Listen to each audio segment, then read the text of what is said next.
Hello, my name is Rob and I'm from Team Hope. My parents had a poster in our home and it said these words: "I cried because I had no shoes until I met a man who had no feet." My mum would often see me looking at this and contemplating, and she would come up and say to me, "Now see, Robin, there's always somebody worse off than you." Well, over time I thought about that and it didn't seem to be the right way of looking at it. I mean, if you're hurting and in pain, you're not really thinking about other people. You're thinking about yourself. That's what pain does. You built your thumb with the hammer. You're not thinking about Aunt Nellie, you're thinking about your thumb. Pain turns us inward, and I thought, I don't know that that's what this famous proverb is saying. I researched it and I found out the origin of it was obscure. Apparently Shakespeare had a version of it, but it was said the oldest reference was a Persian proverb. And it's often attributed to a woman named Helen Keller. I came to the conclusion it meant, don't be filled with regret for what you don't have, be thankful for what you do have. The pain of lament can distract us from the good things that we do have. I was intrigued that this saying was often attributed to Helen Keller. I knew about this woman from my school days. I also remember seeing an old black and white movie on the TV about her when she was a child. Most people my age know of her, but if you're younger you may not have heard about her, I'm not sure. But Helen Keller is one of the most amazing people I've ever heard of. She was born in the USA on the 27th of June in 1880. Her father was a farmer. She was raised by her dad and by her stepmom. And just before her second birthday, she became very sick. Going by the symptoms, today's doctors think it might have been meningitis or perhaps even scarlet fever. But the tragedy was she became both deaf and blind at 2 years of age. I can't begin to imagine the horror that a toddler would experience waking up in a dark, silent world. The isolation would have been frightening in the extreme. And as a consequence, she couldn't speak. The only way she could communicate with her family was by feeling their faces. Her behaviour degenerated, she became impossible to manage. You could understand that. Her mother saw that she was actually very intelligent. She went after help from experts. One of those experts was Alexander Graham Bell, who invented the telephone. At that time he was working with deaf children. Eventually she was referred to a woman named Anne Sullivan, who was a graduate from the Perkins School for the Blind. Anne Sullivan came from a difficult background herself. She had vision difficulties of her own, but she was strong and she was persistent, and initially Helen strongly resisted and resented her. But Anne did not give up. She tried and tried to break through into Helen's isolated world. Then one day the breakthrough came at the family water pump. If you have a look at the picture behind me, you can see that very same pump in that old photo. What happened was that Anne held Helen's hand under the pump and pumped water over it, and then she spelt out the letters of the word water on Anne's hand. W-A-T-E-R.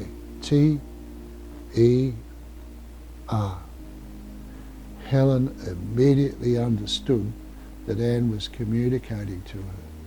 The communication door was opened by the letters of that simple word.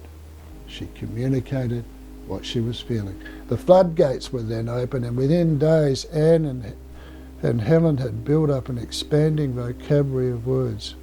At last, Helen could communicate with the outside world. Now, if you want to be deeply inspired, I'd encourage you to type Helen Keller into your search engine, and you can watch an old black and white film of Helen and Anne communicating in this way.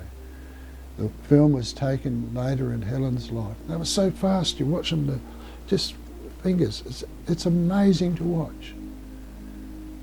Now, Helen Keller was an intelligent woman. In 1904, now that she could communicate, she actually graduated from the Radcliffe College. She was the youngest person who was both deaf and blind to ever do that. She wrote her own autobiography. She wrote and published 12 books. She was active in politics. She was advocating for women and the blind. And she was awarded the American Medal of Freedom. She met 13 presidents. You can see a picture of her behind me with John Fitzgerald Kennedy. She met him. Helen Keller died on the 1st of June in 1968. She remains an inspiration to millions around the world today. She had been thrust into a prison of silent darkness. Her formative years were filled with turmoil, and in a very real sense, she was alone. It was a cruel and harsh reminder how difficult life can get. I mean, does it get any harder than that? I don't know.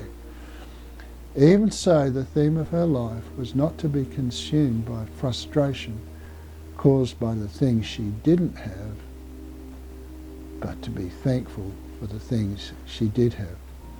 That attitude was released when Anne Sullivan thought to place her hand under some running water. That breakthrough was the gateway to a lifelong friendship between the two women. It opened up the world for Helen. She did not allow the frustration of not having all the things she'd missed out on to control her. Instead, she was thankful for the things she did have. Helen Keller knew about the liberty and power that comes from thankfulness. I cried because I had no shoes until I met a man who had no feet. Being thankful is both a wonderful and powerful asset. One day, when Jesus lived with us, something happened that showed how powerful thankfulness is. It had to do with the disease called leprosy, very, dreadful disease to be quite frank. When Jesus lived, leprosy was a widespread and highly feared problem, and with good reason. It was a terrible disease. Without the benefit of modern medicine, it had severe impact on the skin in those days, and its chronic infectious disease of the skin caused dreadful lesions, paralysis, nerve damage, even loss of fingers and other body extremities. That was probably due to the poor circulation in the skin and the high vulnerability to injuries that couldn't be felt. It was highly feared and carried a huge social stigma. At that time, it was considered to be the result of sin. If you had leprosy, if you were a leper, you must have done something bad, you must have done something wrong. The only way that it could be treated was isolation. People who suffered from leprosy were removed from their families and homes and forced to live in leprosy camps. They were isolated and rejected, and they had a very bleak future. Okay, here's the thing. One day, Jesus was travelling between Galilee and Samaria, and he met 10 guys who had this disease. They were just hanging together. Weren't allowed to mix with anybody else. Weren't allowed to get close to people. So when they needed, they had to call out in a loud voice, and they saw Jesus. They must have known about him because they called out for him to help. Jesus often came close to sick people, but on that occasion, he called out to those men to go and show themselves to the priests. They were the medicos at that time. They did as he said. Here's the amazing thing, was as they were going, they healed as they went. Here's another thing. Only one came back to say thank you. Want to know something else? That guy was a Samaritan. Samaritans were hated people and rejected in those days by the southern Jews because of their history. They would say only good Samaritan is a dead one. This guy had it bad. He was hated and rejected because he was a Samaritan and because he had leprosy. He couldn't even be in his own home with his own family. He had a dreadful future. When Jesus healed him, he was set free from all that. Jesus gave him back his life. And he was the only one who came back to say thank you. In fact, he was so thankful, the Bible tells us he threw himself at Jesus' feet. He was all but overcome by the power of thankfulness. Here's the thing. Jesus asked a very important question. Did I not heal 10? Where are the other 9? Was his nose put out of joint because they didn't thank him for what he did? No. Jesus wasn't like that. Just wasn't the sort of person. Was he disappointed because those guys had missed out on the power of thankfulness? Yes. Jesus knew the blessing and the power of being thankful. So it's very important to be thankful. Helen Keller shows us that. Shows us that hardship doesn't have to rob us of the blessing of being thankful. I cried because I had no shoes until I met a man who had no feet. I think she had the right to say that. She didn't lament over the things she didn't have. She was thankful for the things she did have. Now I want to bring this home by telling you about another one of my heroes. His name is Nick Vujicic. He was born in Melbourne in 1982. He's married, he has 4 children. He's an Aussie pastor based in the USA. His parents were Serbian immigrants. He runs a ministry called Champions for the Brokenhearted. He's different, incredibly special, but different. And he is definitely one of my heroes. Why? Because he was born with a medical condition called Terra Amelia syndrome. Know what that means? He was born with no arms and no legs. You can see his picture behind me now. Inspired by this, if you want to be inspired by this, type his name into your search engine. Nick Vujicic, spelt V-U-J-I-C-I-C.